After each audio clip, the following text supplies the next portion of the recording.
Και τι? Και τι? Ήρθε ο Καραγκιόζης, πάω. Μες την πόρτα να μην ακούγεται απ' έξω. Έλα, αγόρι μου. Βάλε μου να φάω. Ναι, Πασά, με άντρα μου εσύ. Έτσι θέλω να μιλάνε οι γυναίκες, έτσι θέλω να μιλάνε. Εντάξει, ναι, μη χέσω. Λέμε και εγώ μια μαλακία να περάσει η ώρα. Τι θες να φας εσύ, αγόρι μου, άντρα μου, πες μου. Βάλε ότι υπάρχει να φάμε, γιατί έχω να πάω κάπου σοβαρά μετά. Εντάξει, δεν είναι και να μου πει, μπορεί να το κρατήσει έτσι. Τι θα είσαι και εσύ στον αγώνα μαζί μου? Έχω να πάω να δω την Ολυμπιακάρα. Ολυμπιακέ, ομάδα του Μπελέ, ολέ, ολέ, ολέ, ολέ. Ολυμπιακέ, ολέ. Σκάσε ρε! Ποια ομάδα? Ολυμπιακός. Α! Είσαι Καραγκιός ρε! Δεν κατάλαβα. Η Ολυμπιακάρα, ολέ, ολέ, ομάδα του Μπελέ, ολέ, ολέ, ολέ. Μήπως ξέχασες κάτι? Τι? Λέγε. Τι? Τι? Μήπως ξέχασες κάτι? Τι λέγε? Τι μωρέ λέγε? Μην με λες εμένα μωρή, μη χέσω. Λέω, σήμερα θυμάσαι τι είναι? Μίτσο. Είναι ο μεγάλος αγώνας Ολυμπιακού Παναθηναϊκού. Μη χέσω την ομάδα σου μέσα. Μίτσο, έχεις μια ευκαιρία ακόμα. Χώριζα να βγάλεις ρε. Μια και σκάσε. Σκασμός. Μίτσο, τι είναι σήμερα? Τι?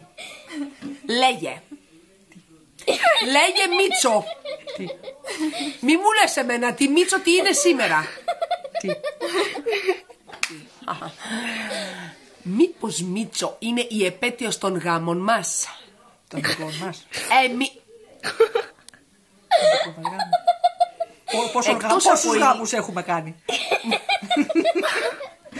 Γιατί είπες των γάμων μας? Του δικού σου και του δικού μου. Δύο διαφορετικούς έχουμε. Απορώ τελικά ρε άντρα, τι ξεστραβώθηκα ηλίθεια και σου βρήκα. Άντε μόρι που φάγα τα καλύτερα χρόνια της ζωής μου μαζί σου. Τι λες ρε Καραγκιόζη μαλάκα μου, πεις εμένα. Εγώ. Για Θεά.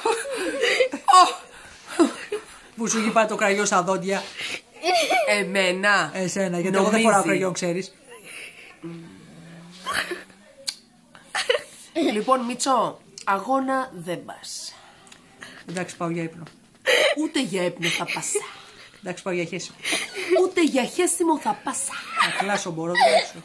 Όχι, δεν ανασένεις. Το δώρο μου, where? Μη γελάς, Μίτσο. Λέω, πού θε το δώρο μου, ο αίο? Μίτσο, γελάς? Μίτσο! Συγγνώμη κοροϊδεύεις. Μίτσο! Ποιο γκολοκό? Αυτό τώρα,